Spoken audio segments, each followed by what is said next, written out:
అందరికీ నమస్కారం. తెలుగు కథామాలకు స్వాగతం. ప్రేమకాంతి నవల చదువుతున్నాను. రాసిన వారు కొమ్మూరి వేణుగోపాలరావు గారు. ఎలాగో తప్పరిల్లి టీకు దగ్గరికి వెళ్ళి చేయి పట్టుకుని పల్స్ చూసింది. పల్చగా ఎక్కడో ఉన్నట్లు కొట్టుకుంటోంది. షెల్ఫ్లో ఉన్న టార్చ్ లైట్ తీసుకుని కళ్ళు తెరిచి ప్యూపిల్స్ ఎగ్జామిన్ చేసింది.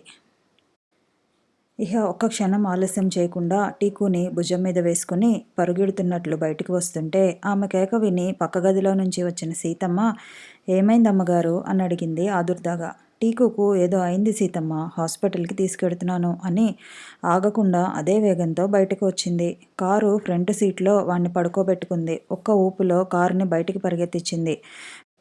గుండె దడదడమని కొట్టుకుంటున్నది. ఒళ్ళంతా చెమటలు, కళ్ళ ముందు ఏవో మసకలు, మెలికలు వచ్చినప్పుడల్లా చేతిలో స్టీరింగు గిరగిరా తిరుగుతోంది. స్ట్రైట్ రోడ్డు మీద కుడికాలు కింద యాక్సిలరేటరు నలిగిపోతోంది. సడన్గా కారుకి ఓ కుక్క అడ్డు వచ్చింది. మీద నుంచి పోనివ్వాలో పక్కకి తిప్పాలో డిసైడ్ చేసుకోలేక అంతటి విపరీత స్థితిలోనూ మనసొప్పక కారు పక్కకి తోలింది. ఎదురుగా ఎలక్ట్రిక్ పోలు. అప్పటికి బలం కొద్దీ బ్రేక్ వేసింది. ఫలితం లేకపోయింది. కారు పోలును బలంగా గుద్దుకుని 2-3 సార్లు ఊగి ఆగిపోయింది. 2-3 నిమిషాలు ఏమైంది తెలియలేదు. తెలివిలోకి వచ్చేసరికి తల దిమ్మెక్కి ఉంది. బహుశా దెబ్బ తగిలి రక్తం కారుతూ ఉండాలి, తడిగా ఏదో ప్రాకుతున్నట్లు. అయ్యో అనుకుంటూ డోర్ తెరిచింది. అదృష్టవశాత్తు డోరు చెడిపోయి లాక్ అవ్వలేదు. తేలిగ్గానే వచ్చింది. బయటకు వచ్చి అటు నుంచి తిరిగి వచ్చి టీకుని బయటికి తీసి భుజాల మీద వేసుకుని అటు ఇటు చూసింది. చిమ్మ చీకటి, జనసంచారం లేదు. ఆమెకు ఏడుపు వస్తోంది. దిగమింగుకొని అలాగే ముందుకు నడవసాగింది. కొంత దూరం పోయే లోపల వెనక నుంచి కారు వస్తున్నట్లు చప్పుడైంది. ఆగి తిరిగి చూసింది. దూరంగా 2 లైట్లు కనిపిస్తున్నాయి. మనసులో ఆశాకిరణం తళుక్కుమంది. రోడ్డుకు అడ్డంగా నిలబడి ఒక చేత్తో టీకునెత్తుకుని రెండో చేత్తో కారాపమన్నట్లు సౌంజ్ఞలు చేసింది. కారు ఆమె దగ్గరకు వచ్చి కీచుమన్న చప్పుడుతో ఆగిపోయింది. కారులో ఒకే ఒక వ్యక్తి కూర్చుని ఉన్నాడు, డ్రైవర్ మాత్రం. అతను రంగనాయకులు. కారు దిగి వచ్చి ఆశ్చర్యంగా, "అమ్మగారు, ఏమిటిది?" అన్నాడు. ఆమెకు వివరణ చేయటానికి ఓపిక లేదు. "హాస్పిటల్కి వెళ్ళాలి, అర్జెంట్" అంది బలహీనంగా. ఏం జరిగిందో తెలియలేదు గాని టీకుకి సీరియస్గా ఉందని గ్రహించాడు. "రండమ్మగారు" అని బ్యాక్ డోర్ తీశాడు. వినీల టీకును లోపల పడుకోబెట్టి తాను పక్కనే కూర్చుంది. కారు కదిలింది. మరో 10 నిమిషాల్లో ఆమె టీకుతో పాటు హాస్పిటల్లో ఎమర్జెన్సీ రూమ్లో ఉంది. డ్యూటీ నర్సులిద్దరూ ఆమె ఆజ్ఞలు పాటిస్తూ అటూ ఇటూ పరుగు పెడుతున్నారు. ఆమె ఇప్పుడు నిస్సత్తువగా, నిస్సహాయంగా ఉన్న అబల కాదు, సర్వశక్తులు కూడదీసుకుని ఒకరి ప్రాణం కాపాడటానికి యజ్ఞం చేస్తున్న ఓ చైతన్యమూర్తి. స్టమక్ వాష్ చేయబడింది. గబగబా 10-15 ఇంజెక్షన్లు చేయబడ్డాయి. గ్లూకోజ్ ఫ్లో అవుతోంది. ఆక్సిజన్ కనెక్ట్ చేయబడింది. నిమిషాలు, గంటలు దొర్లిపోతున్నాయి. అడుగడుక్కి కాంప్లికేషన్స్ తలెత్తాయి. వినీల ఇప్పుడు పిరికిది కాదు, ధైర్యంగా, ఆత్మవిశ్వాసంతో ఎదుర్కొంది. మధ్యలో పొజిషన్ ఎన్నోసార్లు క్రిటికల్ అయింది. ఫేస్ చేసింది. తెల్లవారుజాము 4 అయ్యేసరికి పరిస్థితి కొంచెం మెరుగైంది. ఇంకా తెలివి రాలేదు గాని పల్స్ స్టడీ అయినాయి. వినీల కొంచెం ఊపిరి తీసుకుంది. ఒక్క క్షణం సోఫాలో కూర్చుందామని హాల్లోకి వస్తుండగా తలుపు దగ్గర తచ్చాడుతున్న జేమ్స్ కనిపించాడు. "నువ్వు వెళ్ళలేదా?" అని అడిగింది. "వెళ్ళలేదు." "ఎందుకని?" "నాకు వెళ్ళాలని లేదు కాబట్టి." "నేను వెళ్ళమన్నానుగా." అతని ముఖంలో దృఢత్వం గోచరించింది. "ఇది నా ఇల్లు. నన్నిక్కడి నుంచి వెళ్ళమనే హక్కు మీకు లేదు."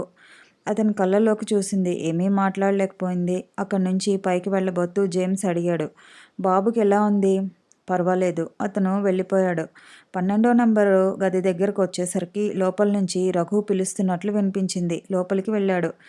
"ఏదైనా ఎమర్జెన్సీ వచ్చిందా?" రఘు అడిగాడు. జేమ్స్ అవునన్నట్లు తల ఊపాడు. "ఏమిటి కేసు?" "4 ఏళ్ల పిల్లాడు. విషం తాగేశాడు పొరపాటున." "అయ్యో పాపం. ఇప్పుడు ఎలా ఉంది?" "పరిస్థితి కొంచెం మెరుగైంది." "వినీల ఏం చేస్తోంది?" "ఇప్పటిదాకా ఆ పిల్లవాడికి ట్రీట్మెంట్ ఇచ్చి అలసిపోయారు. హాల్లో కూర్చుని రెస్ట్ తీసుకుంటున్నారు." "ఒకసారి పైకి రమ్మని చెప్పలేదా?" జేమ్స్ తటపటాయించాడు. "అమ్మగారు ఆ పిల్లవాడి విషయంలో మనసు కుదురుగా లేక ఆందోళనగా ఉన్నారు." "ఎవరా పిల్లవాడు?" "అమ్మగారికి చాలా కావలసినవాడు." "అంటే?" "వాళ్ళు బాగా తెలుసు. అమ్మగారికి ఆ అబ్బాయి అంటే ప్రాణం." రఘు ముఖంలో ఆశ్చర్యం కనిపించింది. సరే అని కళ్ళు మూసుకున్నాడు. కానీ ఆ కళ్ళ వెనుక అవ్యక్తమైన ఏదో బాధ. టీకుకు కొంచెం కొంచెం తెలివి వస్తోంది. అప్పటికి తెల్లవారిపోయింది. వినీల నర్సుని పిలిచింది. ఏ రూమ్ ఖాళీగా ఉన్నది? 21 ఖాళీగా ఉన్నది మేడం. వినీల ఇంకే విషయమూ ఆలోచించే స్థితిలో లేదు. టీకును అక్కడికి షిఫ్ట్ చేయాలి, వెంటనే ఏర్పాటు చెయ్యి అంది. తీరా ఆ రూమ్లోకి షిఫ్ట్ చేశాక అప్పుడు గుర్తుకు వచ్చింది. అది సరిగ్గా 12వ నెంబర్ గది ఎదురుగా ఉన్న గది. ఒక్క నిట్టూర్పు విడవటం తప్ప ఏమీ చేయలేకపోయింది. నిమిషం నిమిషం టీకు కోలుకుంటున్నాడు. 8 అయింది. వాష్ బేసిన్ దగ్గరికి వెళ్ళి ముఖం కడుక్కు వచ్చి, నేను 12వ నంబర్ గదికి వెడుతున్నాను, అక్కడికి కాఫీ పంపించండి అని సిస్టర్కి చెప్పి ఆ గదిలోకి వెళ్ళింది. రఘు ఆమె వంక సాదరంగా చూస్తున్నాడు. అతని వంక చూస్తూ ఆమె ఆలోచిస్తున్నది. రఘు టీకు తండ్రా? అయితే తన కొడుకు రాత్రంతా చావబతుకుల మధ్య కొట్టుమిట్టాడుతుంటే అది తెలియని దౌర్భాగ్యపు స్థితిలో అతన్ని ఉంచిందా? కళ్ళ వెంట నీళ్లు తిరగబోతే నిగ్రహించుకుంది. విను, ఎంత నీరసంగా ఉన్నావో తెలుసా? రఘు, రాత్రి ఎంత పెద్ద గండం తప్పిందో తెలుసా? ఏమిటి? టీకు పొరపాటున పాయిజన్ తీసుకున్నాడు. వాడి తండ్రి దగ్గర లేడు. బాధ్యత నేనే తీసుకోవాల్సి వచ్చింది. వాడికి ఏదన్నా జరిగి ఉంటే? ఆమె గొంతు వణికింది. కానీ అదృష్టం బాగుంది. వాణ్ణి సేవ్ చేయగలిగాను. వాడి తల్లి ఎవరు? తల్లి. వాడికి తల్లి లేదు. ఏమైంది? మరణించింది. ఎప్పుడు? ఎన్నో సంవత్సరాల క్రితమే. ఆమె వంక జాలిగా చూస్తూ అన్నాడు. ఎంతసేపని నిలబడతావు? రాత్రంతా నిద్రలేక అలసిపోయి ఉన్నావు. ఇలా వచ్చి కూర్చో. ఆమె కుర్చీని మంచానికి దగ్గరగా లాక్కుని కూర్చుంది. ఒక రకం మొండితనం ఆమె ఆలోచనల్ని అధిగమించేటట్లు చేస్తున్నది. నర్సు పాట్లో కాఫీ తీసుకొచ్చి టేబుల్ మీద పెట్టి వెళ్ళిపోయింది. వినీల 2 కప్పుల్లో కాఫీ పోసింది. కాఫీ తాగుతూ రఘు అన్నాడు. విను, ఎంత సేవామూర్తివి నువ్వు. ఎంత? ఆమె నవ్వింది. నా ఊహకు అందనంత. విను, టీకు తండ్రెవరు? ఉలిక్కిపడింది. చెప్పానుగా, వాడికి దూరంగా ఉన్నాడని. పాపం. ఆ రోజంతా వినీల ఇంటికి వెళ్ళలేదు. టీకు దగ్గరే ఉండిపోయింది. సాయంత్రం రవి ఫోన్ చేశాడు. ఏమిటి, ఇంటికి ఎన్నిసార్లు చేసినా రెస్పాన్స్ రావటం లేదు. ఎలా చెప్పటం? వినీల తటపటాయిస్తోంది. కానీ అతని తండ్రి కనీసం తండ్రిగా చలామణి అవుతున్నాడు. అతని ముందు ఇది రహస్యంగా ఎలా ఉంచగలదు? టీకుకి ఒంట్లో బాగాలేదు. అందుకని హాస్పిటల్కి తీసుకువచ్చి నిన్నటి నుంచి ఇక్కడే ఉన్నాను. ఒంట్లో బాగాలేదా? ఏం జరిగింది? అతని గొంతులో కంగారు. పాలలో ఏదో పడినట్లుంది. అవి తాగాడు. మీరేం గాబరా పడకండి. ఇప్పుడు బాగానే ఉన్నాడు. నిజమేనా? మాట్లాడుతున్నాడా? నిజమండి, ఒట్టు. He's all right now. ఏమైనా నేను వెంటనే బయలుదేరి వస్తున్నాను. ఫోన్ పెట్టేశాడు. విన్నీల గుండె దడదడమని కొట్టుకుంటున్నది. రాత్రికి ఏదో రైల్లో బయలుదేరి వస్తాడు. తిన్నగా హాస్పిటల్కి వచ్చేస్తాడు. టీకుని తీసుకుని ఇంటికి వెళ్ళిపోతే వాడి దగ్గరకు వెళ్ళి చూసింది. కాస్త కాస్త మాట్లాడుతున్నాడు కానీ అప్పుడే కదిలించే స్థితిలో లేడు. ఏం చేయాలా తోచక 2 నిద్ర బిళ్ళలు వేసుకుని వాడి పక్కలోనే పడుకుంది. మర్నాడు 7 అయినా ఆమెకు మెలకువ రాలేదు. రఘు అప్పటికే నిద్రలేచి ముఖం కడుక్కున్నాడు. జేమ్స్ తెచ్చి ఇచ్చిన కాఫీ తాగాడు. అదే సమయానికి ఒక సిస్టర్ వీల్ చైర్లో ఒక పేషెంట్ని కూర్చోబెట్టి తోసుకుంటూ ఆ గది ముందుగా వెడుతోంది. అది రఘు కళ్ళపడింది. జేమ్స్ అని పిలిచాడు. చెప్పండి అన్నాడు జేమ్స్ నమ్రతగా. నేను ఈ గదిలో చేరి కొన్ని సంవత్సరాలైంది. ఇన్ని సంవత్సరాలలో ఒక్క రోజైనా గది విడిచి బయటికి రాలేకపోయాను జేమ్స్. ఒక కోరిక తీరుస్తావా? చెప్పండి సార్. వీల్ చైర్లో కూర్చోబెట్టి ఒక్కసారి హాస్పిటల్ అంతా తిప్పు. వినీల నిర్వహించే ఈ హాస్పిటల్ ఒకనాటి నా కల.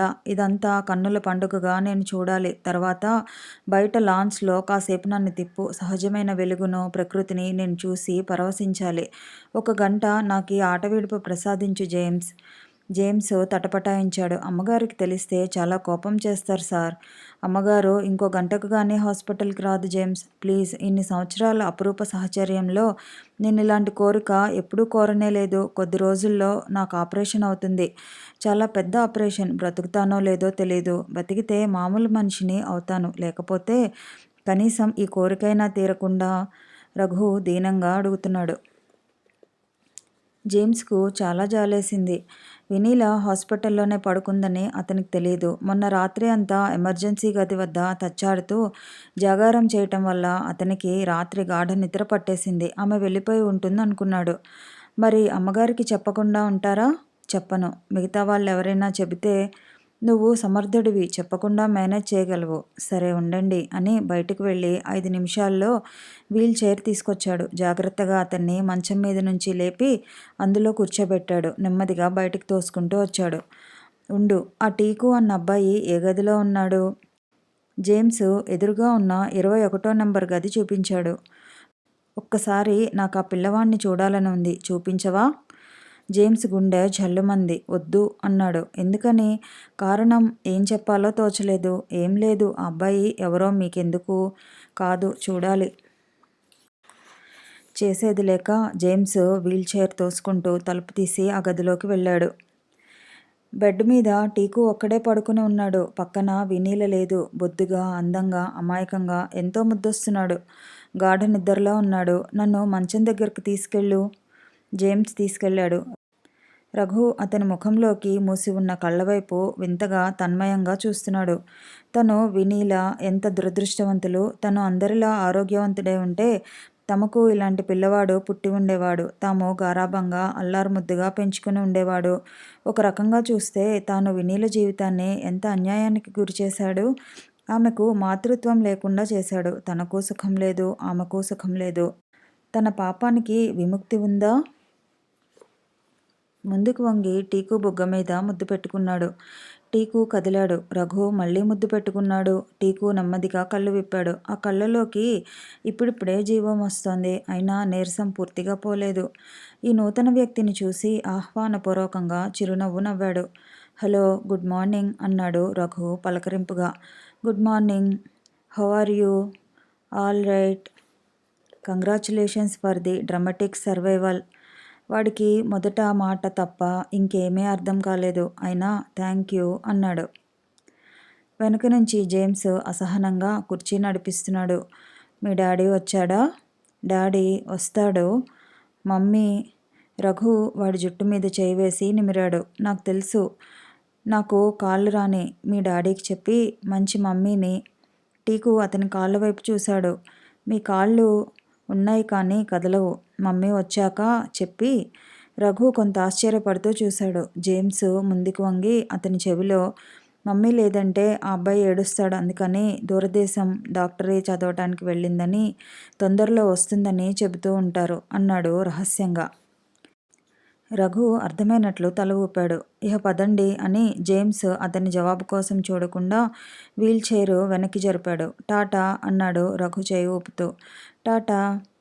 వీల్ చైరు తలుపు వరకు వెళ్ళింది. అదే సమయానికి ముఖం తుడుచుకుంటూ వినీల బాత్రూంలోంచి బయటకు వచ్చింది.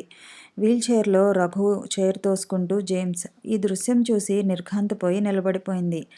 ఏం జరుగుతోంది? జేమ్స్ ఏం చేస్తున్నాడు? అంతలోనే ఇద్దరూ బయటకు వెళ్ళిపోయారు. 12 నెంబర్ గదిలోకి వెళ్తున్నారా?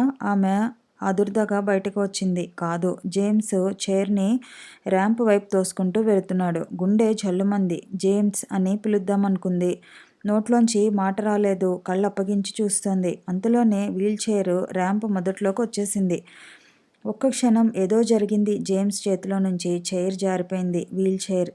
దాంతోపాటు రఘు ఆ స్లోప్లో నుంచి కిందకి జారిపోతున్నాడు. వినీల కెవ్వున కేక వేసింది. రఘుకి అర్థమైంది. తాను గిర్రున తిరుగుతూ కింద పడిపోతున్నాడు. పావు క్షణంలోనో అరక్షణంలోనో కుర్చీ తిరగబడిపోతుంది. తాను తలకిందులైపోతాడు. అంతే, అంతా ముగిసిపోతుంది. ఇన్ని సంవత్సరాల నిరర్ధకపు బతుకు అర్థంలేని ముగింపుతో పూర్తయిపోతుంది. తన కోసం జీవితమంతా ధారపోసిన వినీల, తన సర్వస్వాన్ని త్యాగం చేసిన వినీల ఈ తుదిగడియలో ఒక్కసారి కళ్ళకు కనిపిస్తే ఆమెను మనసారా కన్నులారా చూసే లాభం లేదు. అదిగో మలుపు అయిపోతోంది. మెరుపులా కింద నుంచి ఎవరో వచ్చి వీల్ చైర్ తలక్రిందులు కాకుండా, రఘు తూలి ముందుకు పడిపోకుండా బలమంతా ఉపయోగించి గట్టిగా పట్టుకున్నారు. తానెక్కడ ఉన్నాడు? కళ్ళు చీకట్లు కమ్ముతున్న రఘుకి తెలివి తప్పలేదు. ముఖం ఎత్తి ఆ వ్యక్తి ముఖంలోకి చూశాడు. ఆ మనిషిని ఎప్పుడు చూడలేదు. ముందుకు పరిగెత్తుకు వచ్చి పైనుంచి హతాశురాలై చూస్తున్న వినీల చేతులు రైలింగ్ మీద బిగుసుకున్నాయి. రవి ఎప్పుడు వచ్చాడు? కథ కొనసాగుతుంది. మళ్ళీ కలుద్దాము.